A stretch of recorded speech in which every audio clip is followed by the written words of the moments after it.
Hello everyone, and welcome to our GoalBook Toolkit overview. I've included a live link here where you can sign into GoalBook using your login information. I've also included a live link here to a GoalBook webinar provided by the GoalBook staff. So you have the option to click this link and watch this video. You can also follow along with the video you're watching now or read through the slides on your own. So the first question is, what is GoalBook? GoalBook is an online database of special education resources for teachers. GoalBook is meant to be used as a starting place to design instruction based on students' needs. Once you log into GoalBook, you will see the GoalBook homepage. And at the top of the homepage, you will see the What's New section to your left here.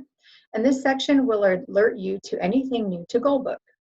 You can sign up for the newest GoalBook Toolkit webinars, and I highly recommend this. They're very helpful, and they're usually only about 30 minutes in length, and you can just click this right here to sign up. On the right-hand side, you will see different areas that help you explore more distance learning resources through GoalBook.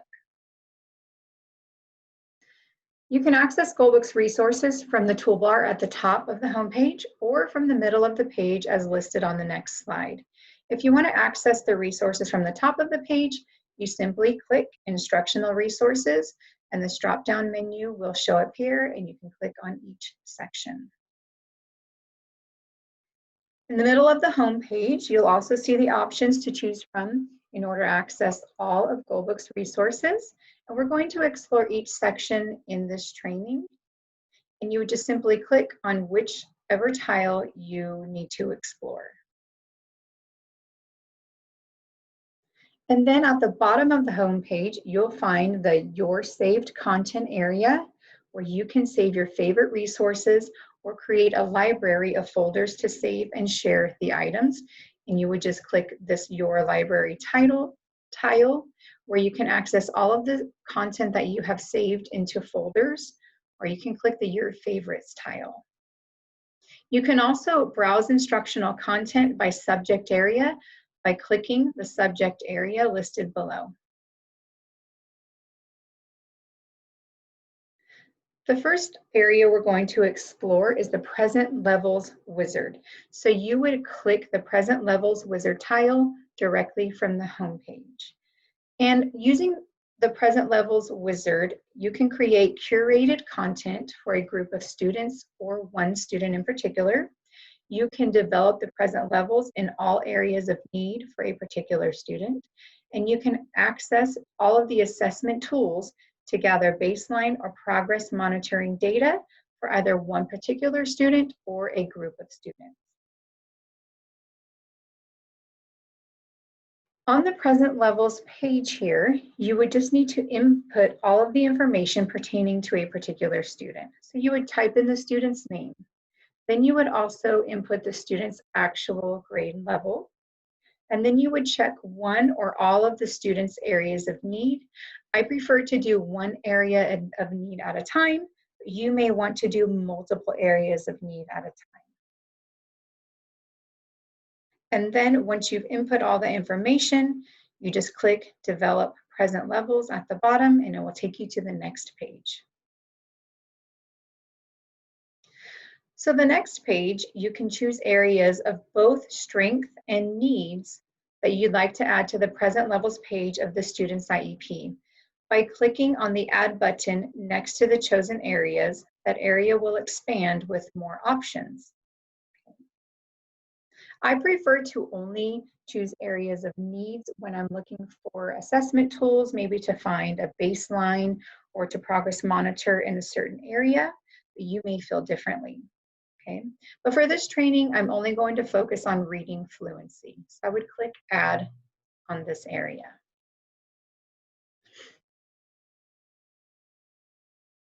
On the next page, you'll need to choose the grade level that the student is performing at. So previously, we input the information to show what grade level the student is actually in. And on this page, we will choose the grade level that we suspect or that we know that the student is performing at. So if you're not sure and you're looking for a baseline, you can choose the grade level that you suspect and use that provided assessment tool. And you can do this for many different grade levels until you find that student's baseline level. So when you click over here, you would click the student's suspected level of that they're performing at, and then a present level statement will come up here. You can edit this present level statement, and then you will also be able to copy and paste this into the student's IEP. If you'll notice here, when you click a grade level, that the assessment tools will show up, and they're highlighted here, and you can hover over these to access those assessment tools. This one has a fluency assessment and also a reading fluency scale. When you hover over these, the assessment resources will show up, and you can actually save these assessments to the student folders that you create in your library. You can also save these or upload them to your Google Drive, and you can also download them and save them to your computer. These are all very useful ways to save these, especially if you're teaching an SAI class where you may want to use the same assessment for all of the students, maybe to get a baseline, or for progress monitoring data to put on progress reports. Again, on the assessment tools, GoalBook has downloadable assessment tools in all subject areas and grade levels, and you can access all of them through the Present Levels wizard. You can use assessment tools for multiple students, for baseline data, for present levels, to drive your instruction, for progress monitoring, and for progress reports. Continuing with the Present Levels wizard, here you have the option to choose the impact of disability statement if this needs to be added to the IEP. I cannot emphasize this enough though. Generally, the assessing school psychologist should have already included this statement in the IEP. Case managers should never have to include the impact of disability statement in the IEP, nor should we modify it once it has been input by the assessing school psychologist. But I will continue to show you how to do this as it is part of GoalBook's resources. So you would click the Add button for the area of disability that the student qualifies for under special education law. For this training, I'm going to choose specific learning disability here at the top. So I would just click Add, and then I would click Generate Draft here. And on the next page, GoalBook has drafted me a general statement that I can include in the IEP. You would first need to choose the area of disability based on the psychoeducational assessments. For this particular student, I'm going to say that it's the visual perception processing disorder. Again, this disability statement will match the area of need chosen, and all of this text can be edited by clicking this Edit button. And then when you are finished editing, you can click the Generate Draft Present Levels button at the bottom of the screen. So now that you've drafted the present levels, you can add or change the present levels. You can edit your statement and copy and paste it into your IEP. So you can add more to the present levels page by clicking this, and it'll take you back and you can add different areas of need or strengths. You can edit the statements, and then you can copy the statement in order to paste it directly into your IEP. You can also click to save the student's present levels to the folder that you may have created for them in your library. You can click here for more recommended IEP goals that are based on the student's present levels. And down here, you can click for recommended teaching strategies based on present levels and the student's IEP goals.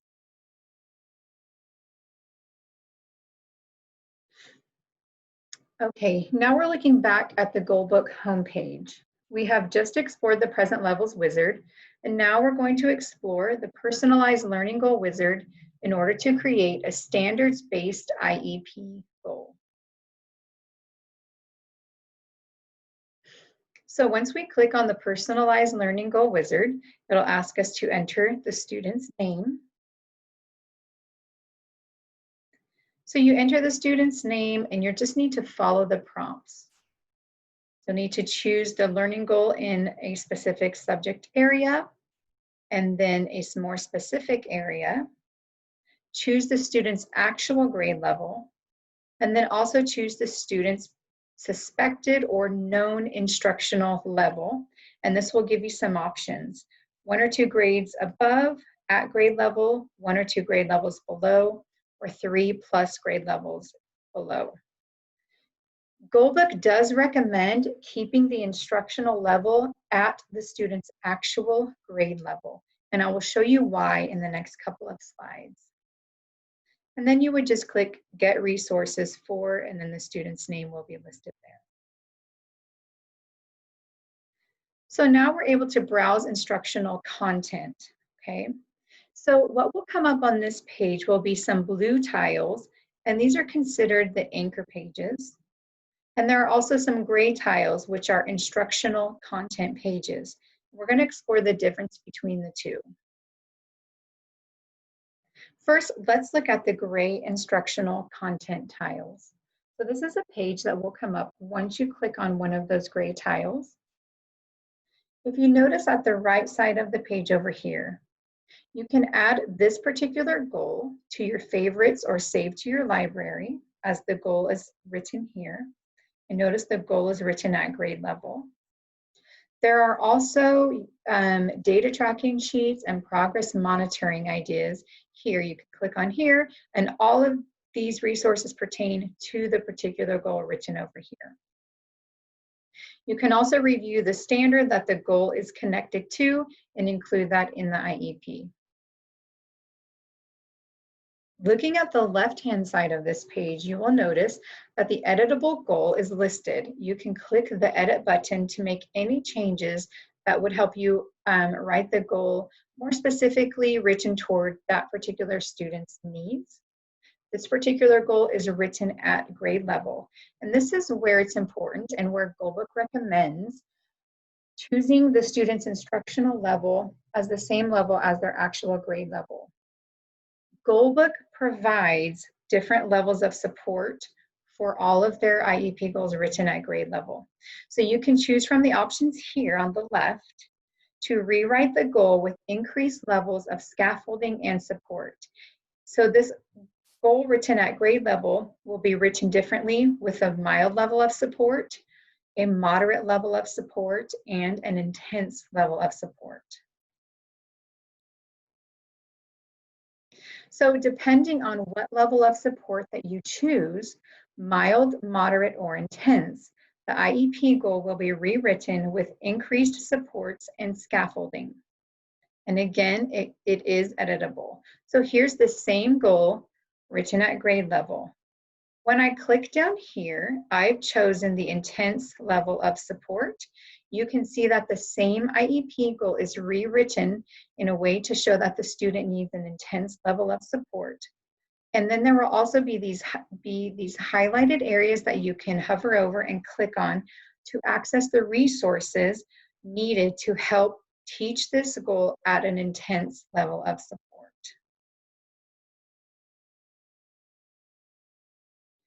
And then at the bottom of the gray tiles pages are some UDL aligned strategies that can be implemented when teaching toward the IEP goal. You will see there's strategies for engagement. Again, there's highlighted areas for you to access resources, strategies for representation, strategies for expression. On the right-hand side, you'll see the standard staircase. And this is where you can see how the skill in the IEP goal relates to other grade levels in that same skill area. So if you're looking up a goal, like this particular goal at the 3rd grade level, I might want to see what a student would be required to do at the 2nd grade level or the 1st grade level, or maybe 4th or 5th grade level. So you can go above and below that particular grade level to see if any of those maybe match your students' needs a little bit better.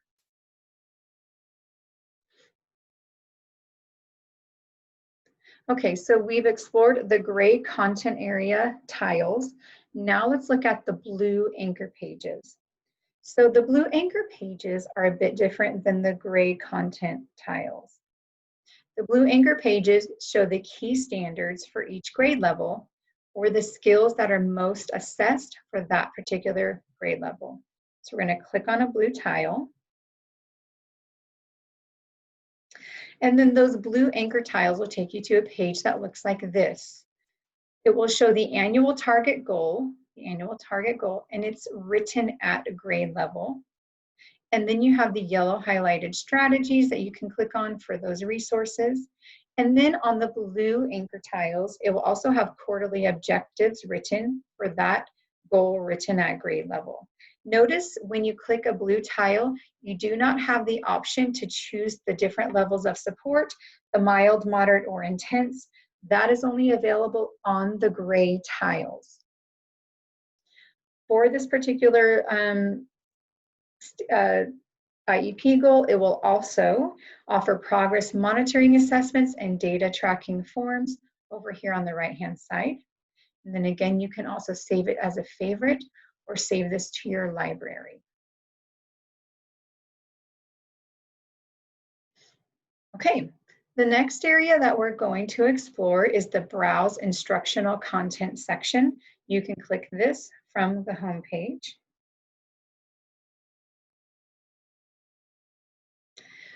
When you click that tile, you can filter content by choosing the subject area on this left-hand side. You can choose the grade level. You can choose the category that pertains to the subject area, or you can search by a particular standard or a keyword. Once you input this information over here, GoalBook will bring up content tiles, the gray ones, and also the blue tiles for you to choose from. When you click on a blue anchor tile, you will see a page as shown below. GoalBook is working to add the feature of providing each annual target at a grade level, approaching and developing levels. So you'll see that it has the leveled annual targets here. So not all of the blue tiles have this yet, but like I said, GoalBook is working on it where they had grade level, approaching grade level, and developing. And then also the quarterly objectives and resources will update and match the level chosen at the top. So some of the blue tiles will have this and some they are working on adding this. Like I said, it may look a little different depending on which standard you choose on those blue tiles.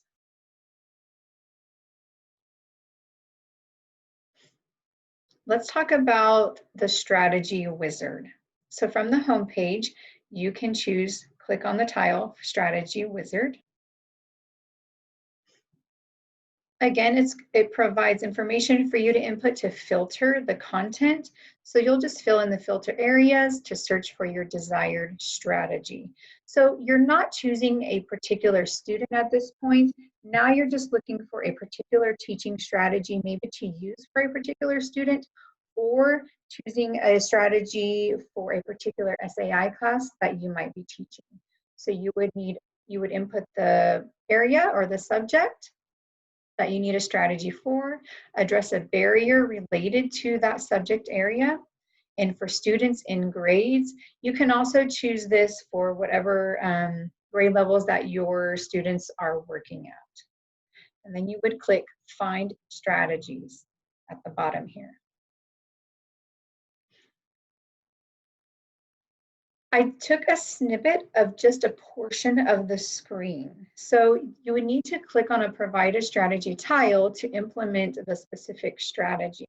This is just an example of some of the areas of strategies that you can choose from. It is a full page on the actual website for GoalBook. I just couldn't fit all of them onto my page, but you'll see they have things for choral reading, guided reading, word wall, teacher modeling, academic tasks, book buddies. There are so many different strategies to choose from. They are not all listed here. And then if you wanted to search for something in particular, again, you can type in a keyword. do the subject, the barrier. If something does not show up here that you're looking for, you can input this filter area to do another search. I do want to point something out that I think would be very helpful to our teachers. On the bottom of that page for browsing strategies, there's always this progress monitoring tile that you can click on. And this is where you can find all different progress monitoring. All of the things that were available through the present levels wizard is also available here. So if you wanted to skip that present levels and having to input all of that information, if you're looking for something for a particular class and not a student, you might want to go to Browse Strategies and then click on this Progress Monitoring tile. Okay, next, let's do the last and final tile, Browse Strategies area. Okay. So you're going to fill in the filter areas to search for your desired strategy. And I just talked about this, that you can fill this in and you can redo it if you need to do a new search. And then you would click on the desired area. So you can see this one is for writing, and now there's, pre-writing web, concept mapping, modeled writing. So they have all of these strategies for all of the different subject areas. Let's talk about and explore the Your Library feature and learn how to share and save material with colleagues and parents. So from the top of the homepage, you can click on Your Library here, or from the middle of the homepage, you can click the Your Library tile. When you click on Your Library, you can find all of your saved content and the resources here that should be saved in the folders that you've created. So I put an example here. I saved a folder with my student Brandy Sue, and I've saved 5 resources, and maybe I saved part of the present levels in there, or some teaching strategies, or some recommended IEP goals. I would just click on her file to access everything that I've saved. The other way I like to save resources on here is depending on my different SAI classes. So let's say I'm teaching a math class, I might even put, math Tuesdays 1 o'clock if it's a particular class, and I might save resources maybe for progress monitoring, teaching strategies, maybe assessment tools for collecting baseline data in here, or collecting data for their progress reports in here. I would save that to that particular class. So you can create folders for individual students, or you can create folders for an entire class, and then you would just click on those to access all of the content that you save. When you're in either a student's folder here, or if I was in a class folder, you can also share all of the information and content that you've saved in there with others. It's very easy to do. You just go up to the top here and you click the Share Student button to access a shareable link that will link directly to this folder and all of the saved content.